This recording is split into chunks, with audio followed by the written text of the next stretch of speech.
Bonjour à tous et bienvenue dans notre compte-rendu matinal.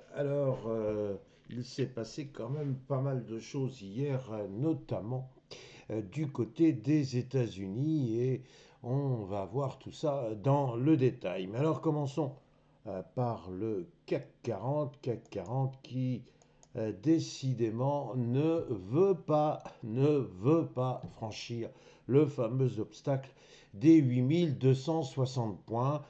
On voit émerger de nouveau une petite étoile pratiquement sans corps, un signe manifeste de l'hésitation des opérateurs et donc un CAC 40 qui subit ce que j'ai titré une lente érosion. Donc on s'éloigne, mais alors tout petit des 8 260 points.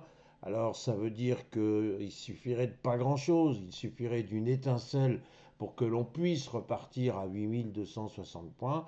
Il n'y a pas véritablement de conviction de la part des vendeurs, puisque aussi bien le combat hier s'est terminé par quasiment un match nul. Le CAC 40 a perdu 0,19%, il est à 8200 points, un chiffre hautement symbolique.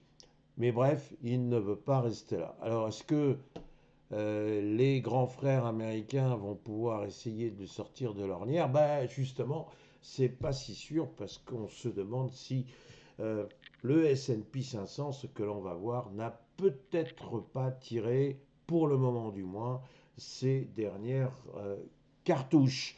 Alors, vous voyez ma transition toute trouvée.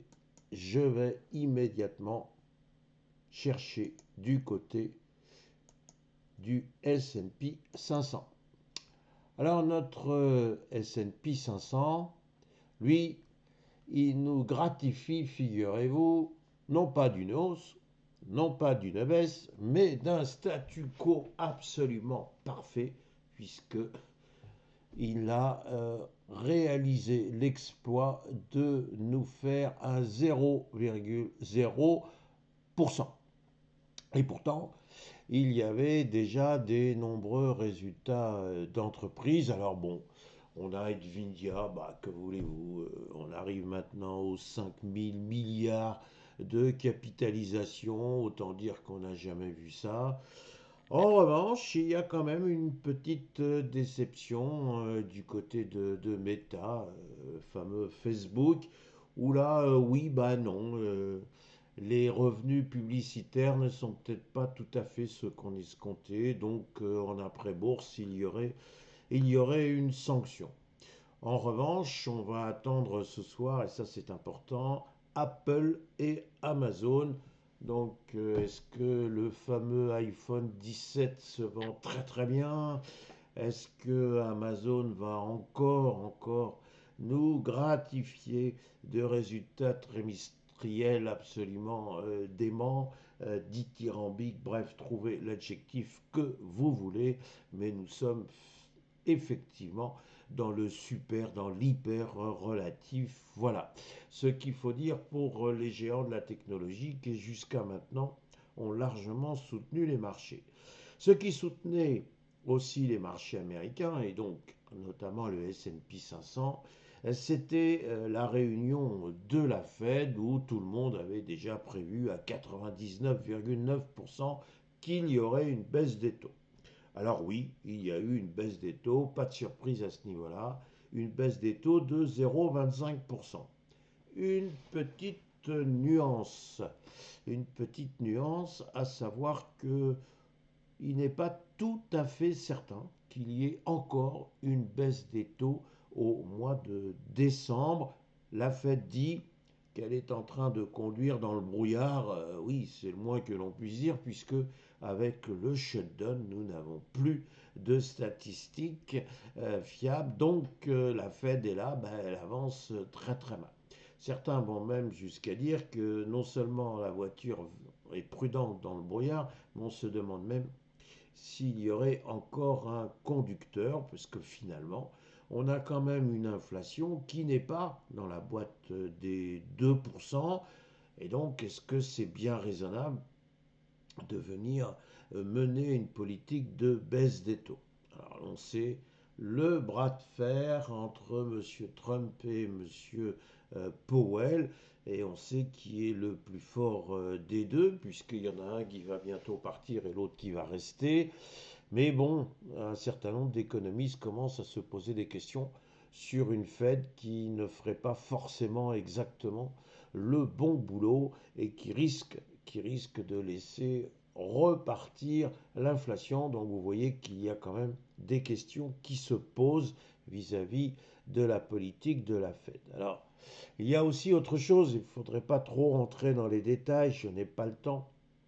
Mais il faut savoir qu'une banque centrale a toujours la possibilité de racheter des obligations. Exemple, une banque qui prêterait à un État se dit qu'elle ne veut pas attendre l'issue du contrat obligataire, donc elle voudrait récupérer immédiatement son argent. Bien, le mieux, c'est de s'adresser à la Banque centrale et de lui dire, bien s'il vous plaît, reprenez-moi ces obligations, rachetez-moi les obligations. Et donc, la banque, si elle veut favoriser le crédit, eh bien dit oui, pas de problème, je rachète, allez-y, vous pouvez prêter à bout de bras, à tour de bras, je vous racheterai les obligations si vraiment vous en avez envie ou si vous en avez besoin parce que vous avez besoin d'argent pour prêter. Donc on voit que c'est un excellent moyen de favoriser le crédit. Alors si on a peur du crédit, donc de l'inflation, l'idée c'est que les banques centrales viennent dire bah, écoutez non, moi je vous rachète pas ou je vous rachète de moins en moins vos obligations. Alors là, effectivement, on voit une Fed qui laisse entendre que, bah, écoutez, a priori, elle est prête à rouvrir le robinet, elle est prête à effectivement racheter des obligations. Alors, bon, voilà, c'est un bon moyen pour soutenir l'économie, oui, mais c'est aussi un bon moyen de favoriser l'inflation.